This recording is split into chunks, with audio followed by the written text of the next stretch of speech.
twongeye kubasa nshuti bakunzi ba Reyo Yacu TV. Uko bisanzwe rero kuri Reyo Yacu TV muri kumwe na Modric. Ku munsi w'ejo amagambo asharira niyo yakomeje kugenda yumvikana abakunzi ba Rayon Sports bakoresha baho ubutumwa abakeba. Ni byinshi cyane abakunzi ba Rayon Sports bakomeje kugenda bagarukaho rwose mbere y'umukino wabahuje na Singida United ndetse na nyuma y'umukino wabahuje na Singida United bamaze kuwirebera batanze ubutumwa karahava. Match y'ishyiraniro ariko kandi abakunzi ba Rayon Sports bati iyi mikino yagishe twe ntago ariyo turambirijeho batahubwo icyo turambirijeho muraje mu kibone. Ibyinshi cyane rero bikomeza kugenda tugarukaho cyane ariko kuri aba bakunzi b'ikipe ya Rayon Sports bakomeje kugenda batangaza ku munsi w'ejo bati rwose ahangaha hazacu wambaye ariko kandi ibyo byose n'ahandi babisanga atari kuri Reyo Yacu TV. Reka tugaruke mu kanya turebera hamwe ayo makuru yose cyangwa se ibyo abakunzi b'ikipe ya Rayon Sports bakomeje kugenda batangaza batanga ubutumwa bagenera abakeba babo Polisi, Kiyovu, AS Kigali, APR FC ndetse n'andi atandukanye.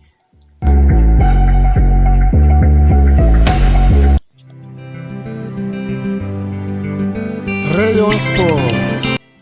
Ku munsi w'ejo ekipe ya Rayon Sports yakinaga umukino wa gatatu mpuzamahanga nyuma gukina ekipe ya Vipers ikayitsinda igitego kimwe ikakina na Cyura bikanganya ubusaku bikanganya kimwe kuri kimwe. Ekipe ya Rayon Sports ikaza gukina na Singida bakajya gutya bakanganya ubusaku busa. Ni ekipe ya Rayon Sports rero abakunzi bayo ngo bayibonye muri yeshusho.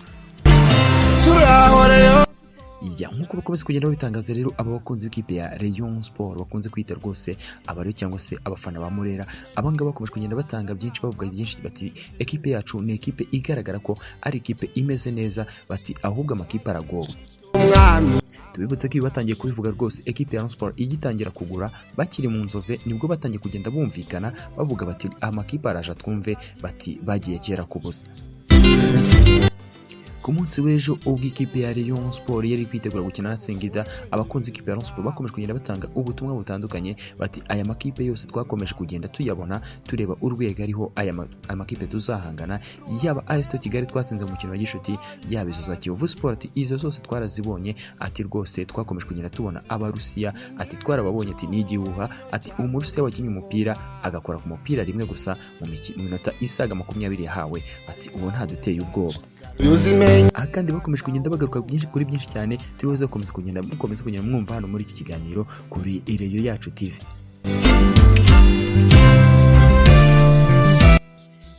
Bati ni ikipe yacu ni ikipe ya Rayon Sports tunyotewe no gusohoka ati ibyo ngibyo rwose ubuyobozi burasa nkaho bwabyumvise kuko bakoze ibishoboka byose bagura abakinnyi bose bashoboka kugira ngo turebe ko twazaziba icyuho cy'imyaka 3 tumaze tudasohoka. Bati bigaragara ko kuri uyu mwaka rwose uzatwitambika wese muri iyi nzira turimo yo kurwana no kugira ngo tuzasohokere igihugu cyangwa se no gutwara ibikombe bya shampiyona ati nta kabuza zahagwa. Bati nibyo kuko tumaze gukina imikino itiga ya gishuti twatsinzwemo umukino umwe wa Vipers bati indi mikino uwo tutatsinze twarawunganyije. Bati rero ahangaha rwose twizeye neza tudashidikanya ko amakipe tugiye kuyaha ubutumwa bukomeye cyane bati kandi aya makipe azagenda abona ko ikipe ya Rayon Sports atakiri ya yindi bari bakomeje kugenda bazi cyangwa se atari ya Rayon Sports ya kera. Mureyo usenga Imana tumuhawe ni tubibutse ko mu myaka ishize rwose ikipe ya Kiyovu Sport ni imwe mu makipe yakomeje kugenda yigarura ikipe ya Rayon Sports muri myaka 2 ishize. Nyamara ni mu gihe ikipe ya Rayon Sports yari maze igihe kinini iyi Kiyovu Sport itazi gutsinda ikipe ya Rayon Sports uko bisa ariko muri myaka ishize 2 ikipe ya Kiyovu Sport yagerageje kwihagarara imbere ikipe ya Rayon Sports. Ni ikipe ya Rayon Sports kandi imaze imyaka irenga 3 idatsinda ikipe ya APR FC aho abakunzi b'ikipe ya Rayon Sports aricyo kintu baheraho bavuga ko rwose aricyo kintu kibaraje ishinga bati ibindi byose bizarorere bati ariko aya makipe yombi agomba kuzahabwa isomo akabona ko ikipe ya Rayon Sports rwose tugihari. Nkuko bakomeza kugenda bigaruka abona abakunzi b'ikipe ya Rayon Sports bati Kiyovu Sport n'ubundi yo twarayimanuye tuyishya mu cyiciro cya kabiri batari ko kuva yagaruka rwose irasa nkaho ikomeje kugenda itwihagaranaho guhera mu mwaka wa 2020 kugeza kuri ubu ngubu. Bati rero ni ikipe tugomba kongera kwereka ko ari ikipe iri hasi yacu ari ikipe ihora munsi y'ibirenge byacu. Bati ibyabaye byarabaye amakosa yakozwe yarakoze batari ko byabyo byose ubuyobozi bw'ikipe ya Rayon Sports igiye mwatwara n'igikombe ariko mudatinze Kiyovu Sport nta kintu na kimwe mwaba mukoze.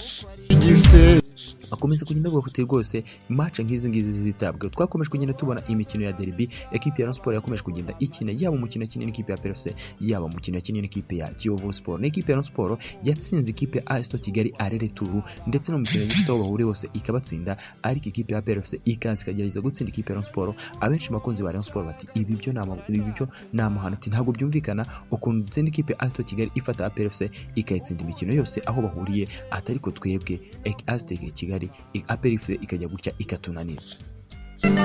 Hussein Birina Sarita bakomeje kugenda rero batangaza ku munsi w'ejo bati byanze bikunze aya mateka mabi ikipe ya Rayon Sport yagize tugomba kuyasiba imbere y'aba bakiye, bati kandi dukurikije uko tubona bakomeje kugenda biyubaka nuko twiyubatse, ati icyizere kirahari ko abakiye batuzabaha isomo.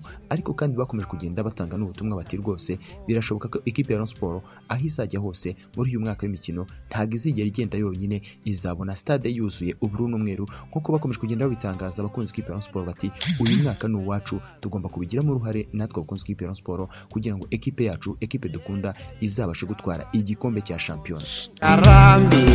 Ku munsi w'ejo bakomeje kugenda bumvikana baririmba indirimbo zigiye zitandukanye, aho bakomeza kugenda bagira bati polisi we gendura gatoye. Ku munsi w'ejo rero bari ubwabo nubwo bari gukina Singida bakomeza kugenda bavuga ko intumbero nta yindi ari umukino w'ikipe ya polisi, ati nicyo kituraje ishinga, ati birashoboka ko Singida twanganya cyangwa twanayitsinda cyangwa ikanadutsinda, batari ko icyo si cyo turambirijeho twebwe kuri ubu ngubu, amaboko yose amaso yacu byose tubishyize ku gikombe cya shampiyona. Ive Yusuf Abubi Dina Didier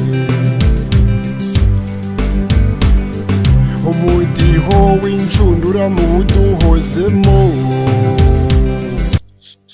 Byumvikane ko rero ni match zikomeye cyane equipe ya Rayon Sport iri gutegura imbere yayo, ariko ni equipe ya Rayon Sport nyine ikeneye abafana bayo kugira ngo bayibe inyuma nk'uko bakomeje kugenda bayiba inyuma muri iyi minsi imaze ikina. Ati rero kuri ubu ngubu rero rwose n'ubundi igihe ni iki kugira ngo dukomeze kugenda dushyigikira equipe yacu ya Rayon Sport. Muri iki cyumweru hagati yo kuwa kane no kuwa gatatu equipe ya Rayon Sport ku itariki 8 igomba gukina n'ikipe ya Police FC. Abareyo cyangwa se abakunzi ba Rayon Sport nta kabuza bagomba kuzura stade regional ya Kigali nk'uko bakomeza kugenda babiganira ku munsi w'ejo, uko bakomeza kugenda bumvikana bati rwose intero ni yayindi, tugomba kugenda tukuzura stade regional ya Kigali tugatangira dushwanyaguza Otani. Nyuma yo gukubita ikipe ya Rutsiro, ati ikipe itahiwe muri Otani ni Police FC. Umufana w'umwaka rwa Rutabura niko bakomeza rero kugenda batangaza ku munsi w'ejo bati iki turaje ishinga kuri ubu ngubu ni igikombe cya shampiyona, kuko imikino y'ishuti iti icyo yafashije umutoza nuko byibuze bashe kubona ekipe azaza abanzamo y'abakinnyi 11. Bati natwe abakunzi ikipe ya Rayon Sport natwe abariyo muri rusange, bati intego yacu cyangwa se muri uyu mwaka iki kipe yacu dukeneyeho ni ukuyiba inyuma, aho izajya hose tuzajyane nayo kuko ari twe imbaraga zayo.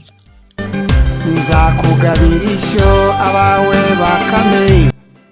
Byumvikane ko rero ku itariki 8 kuwa kane ekipe ya Rayon Sport ubwo izaba ikina n'ikipe ya Police FC ku isaha 12 kuri stade regional ya Kigali. Abakunzi ikipe ya Rayon Sport bakomeje kugenda rwose bumva bidoga bati polisi yo rwose izahura n'ibibazo nyuma yo gutsindwa na Sunrise, ati none twebwe tuzabangisha umupira burundu nk'uko bakomeza kugenda babitangaza. Nubwo nyine bagifite impungenge za rutayizamu, batariko nubwo nta rutayizamu bisa nkaho dufite cyangwa se nimero 9 dufite muri iyi minsi, batariko abo dufite barahagije, abakinnyi dufite bari ku rwego rwo hejuru, bati abangaba uwo ari wese yaza akagutsinda igitego. Bati rero ikipe ya Police FC irimo abasaza bagiye batandukanye nka Mugiraneza Jean Baptiste, Bazidani n'abandi bagiye batandukanye nka Basavio, yewe n'abandi basaza ngo bagiye batandukanye nka Baradu na Barutanga. Bati iyi ngiyi ntago izaduhagarara imbere, bati igikomeye izakora ati no kurya ibitego bitatu. Nuko abakunzi ba Rayon Sport bakomeza kugenda babivuga ku munsi w'ejo bati byanze bikunze rwose iyi kipe ya Police igikomeye izakora no kugabanya umubare w'ibitego igomba gutsindwa. Bati naho gutsindwa byo nabo barabizi ko bagomba kuzatsindirwa kwitara kuri stade regional ya Kigali i Nyamirambo ku saa 12. N'igikombe kirangirira Rwanda no gutsinda nitwa Gikundiro cya Ndabereye umuvandimwe wa Rwanda niba mugira ngo ndabeshya.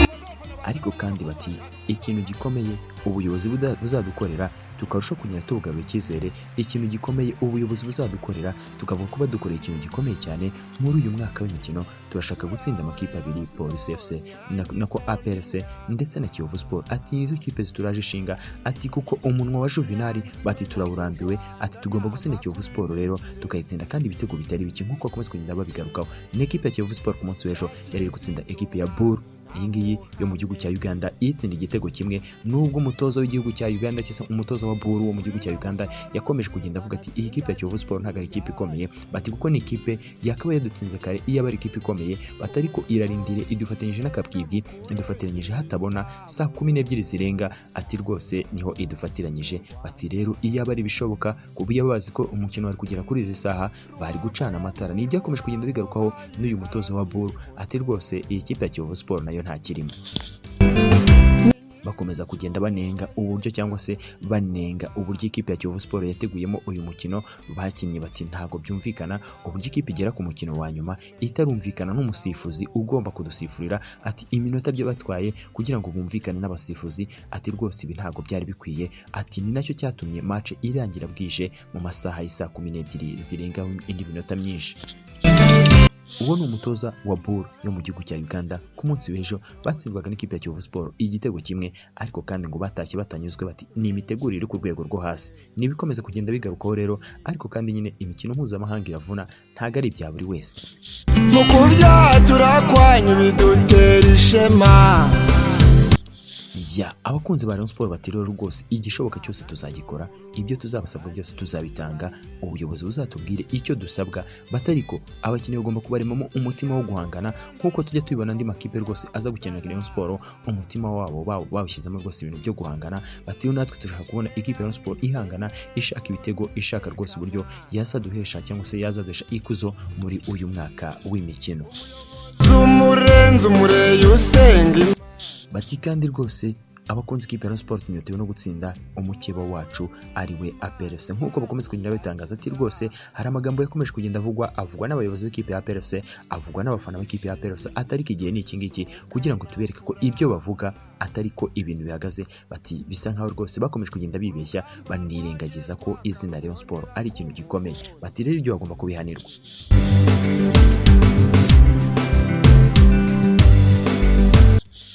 Abo ni abakunzi b'ikipe ya Rayon Sport ku munsi w'ejo bakomeza kugenda rwose batanga ubutumwa bukomeye cyane, bavuga bati birashoboka ko iyi mikino mpuzamahanga hari icyo idufashije, bati kandi kuko tubonye urwego rw'amakipe yacu cyangwa se rw'ikipe yacu urwego iriho, ati dukurikije uburyo tuyibonye rero uburyo ekipe yacu ihagaze, biragoye ko ari ikipe hano mu Rwanda yazaduhagarara imbere, kuko rwose n'ikipe ya Noze, ikipe ya Buru, n'ikipe ya Singida Big Star yageze mu kibuga umupira irawubura. Bati rero rwose kuba twakina n'ikipe ya Police FC umupira ikawubura burundu byo ni ibintu bishoboka cyane.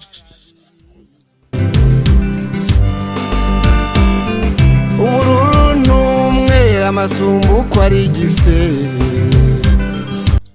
Ni ikipe ya Rayon Sport kuri ubu ngubu rwose intego zayo muri uyu mwaka w'imikino ngo ni ugutwara ibikombe byombi bikinirwa hano mu Rwanda, nk'uko umutoza Ningo Francis Christian yakomeje kugenda abitangaza, ati tugomba gutwara ibikombe byose bikinirwa hano mu Rwanda, tugomba gusohokera u Rwanda tukagera kure mu mikino nyafurika. Ni ikipe ya Rayon Sport rero kuri ubu ngubu ibinyotewe, dore ko ibiheruka mu mwaka wa 2018 nibwo iheruka gusohokera u Rwanda ikagera kure mu mikino nyafurika, aho yagarukiye muri kimwe cya kane cya CAF Confederation Cup. Kuri ubu ngubu rero arashaka gusohoka n'ubundi ikagera kure, ikongera ikigarurira imitima ya benshi, dore ko kuri ubu ngubu ikipe ya Rayon Sport nga benshi bamaze kwibagirwa, cyane cyane ko ndavuga abari mu mahanga, aho benshi rwose bakomeje kugenda bayibona ibasusurutsa. Ikipe ya Rayon Sport ikomeje kugenda isimbukira, aho yagiye muri za Mozambique murabizi abafana ari hafite, aho yagiye muri South Africa murabizi abafana ari hafite, ndetse n'ahandi yagiye atandukanye, yewe no muri Algeria ni ikipe ya Rayon Sport yagezeyo ibona abafana. Bati rero n'abafana bacu bari mu mahanga bagomba kujya babasha kuza kutwirebera ku kibuga ubwo ikipe ya Rayon Sport izaziba yasohokeye u Rwanda. Ni ikipe ya Rayon Sport rero ifite inzara n'inyota byo kongera gusohoka, akaba ariyo mpamvu yakomeje gukora ibishoboka byose kugira ngo igure abashoboka bose kugira ngo izitware neza. Kuri ubu ngubu rero ikiraje ishinga ni ukugura rutazamu ukina ku 9 umwaka utaha w'imikino cyangwa se muri mercato itaha, ubwo ikipe ya Rayon Sport izaba yemerewe kongeramo abakinnyi ngo dore ko uwo mwanya ugihari.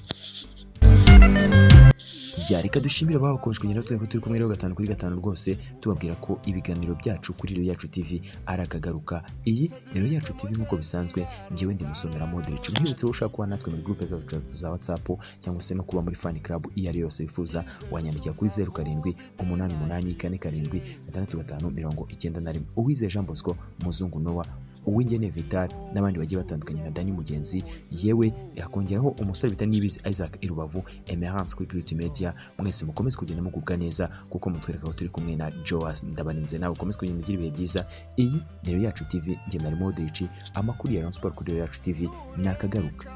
rusuhuze bagore